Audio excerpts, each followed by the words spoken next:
విధంగా కార్యక్రమం దేశమంతటా చేపట్టడం జరుగుతూ ఉంది. ఈరోజు ఎడపల్లి మండల కేంద్రం మా స్థానిక సర్పంచ్ రామచంద్ర గారి ఆధ్వర్యంలో జిల్లా పరిషత్ హై స్కూల్ నుంచి తిరంగా ర్యాలీగా రావడం జరుగుతుంది.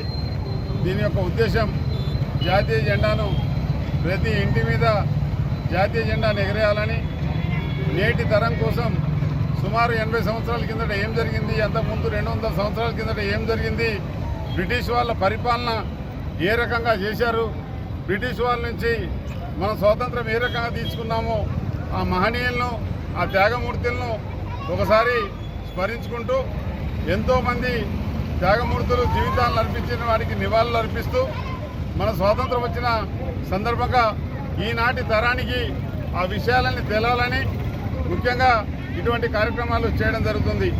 బాబాసాహెబ్ అంబేద్కర్ గారు రచించినటువంటి రాజ్యాంగం ఆ స్ఫూర్తితోటి పేదలు, అట్టడుగు బలహీన వర్గాల వారికి కూడా ఈరోజు సర్పంచ్ దగ్గర నుంచి ఎంపీటీసీ, జడ్పీటీసీ, జిల్లా పరిషత్ చైర్మన్, సొసైటీ చైర్మన్లు, డీసీసీ బ్యాంకు, డీసీఎంఎస్, అదే రకంగా శాసనసభ్యులు, మంత్రులు, ముఖ్యమంత్రుల వరకు కూడా ఈరోజు అంబేద్కర్ గారు పెట్టినటువంటి భిక్షతోటి అతి పెద్ద 140 కోట్ల ప్రజలు ఉన్నటువంటి భారతదేశంలో ఇంత మంచి ప్రజాస్వామ్యంతో నడిపిస్తుందంటే మనం అందరం కూడా భారతదేశానికి ఉన్నటువంటి బలము, ప్రపంచంలో ఇతర దేశాలు ఇంత కోట్ల మంది జనం ఉన్నటువంటి దేశంలో ఏ రకంగా ఈ డెమోక్రసీ నడుస్తుంది అందరూ కూడా భారతదేశం వైపు చూస్తూ ఉన్నారు.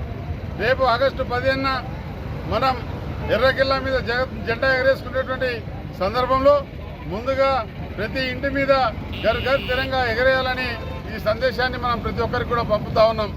ఈరోజు చూసినట్టయితే భారత ప్రధాని నరేంద్ర మోడీ గారు ఒక ఛాయ్ అమ్మేటువంటి వ్యక్తి నుంచి ఒక ముఖ్యమంత్రిగా ఈరోజు భారత ప్రధానిగా ప్రపంచ దేశాల్లో తనదైన ముద్ర వేసుకుంటూ ఏ రకంగా ముందుకెళ్తున్నారో ఇదంతా కూడా మనకున్నటువంటి రాజ్యాంగ స్ఫూర్తితోటి జరుగుతున్నటువంటి విషయాన్ని మనం ఒకసారి గుర్తు చేసుకుంటా ఉన్నాం.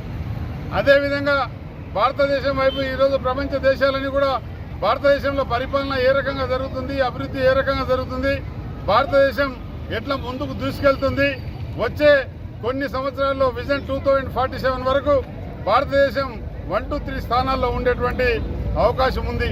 ఇదంతా కూడా మన భారత ప్రధాని నరేంద్ర మోడీ గారు చేస్తున్నటువంటి అభివృద్ధి. ఈరోజు ఈ సందేశం ద్వారా జాతికి అందరు కట్టుబడి ఉండాలని, అందరం కూడా జాతీయ జెండా గొడుగు కింద పనిచేయాలని చెప్పేసి రకరకాల పార్టీకి రకరకాల జెండాలు ఉన్నప్పటికీ మన అందరికీ ఉండేది ఒకటే జాతీయ జెండా. దాని కింద పనిచేయాలి, ప్రతి ఇంటి మీద జాతీయ జెండా ఎగరేయాలనే ఉద్దేశంతో ఈ కార్యక్రమాలు చేపట్టడం జరుగుతుందని తెలియజేస్తా ఉన్నాను.